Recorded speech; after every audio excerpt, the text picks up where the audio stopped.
Shanghai a retrouvé à la fin du XXe siècle son statut de ville dynamique et prospère.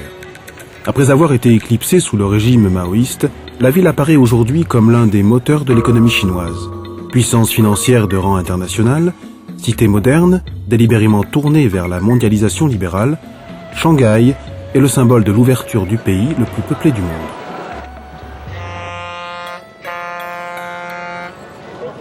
Face à cet enjeu majeur, l'économie chinoise doit cependant s'adapter à de nouvelles contraintes.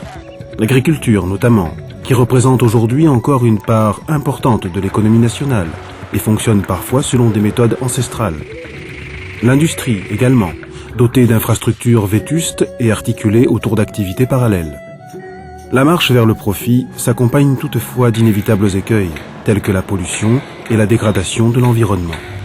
De même, l'exode rural provoque de nouveaux besoins en logement dans les zones urbaines et contribue à la modification de l'équilibre entre classes sociales.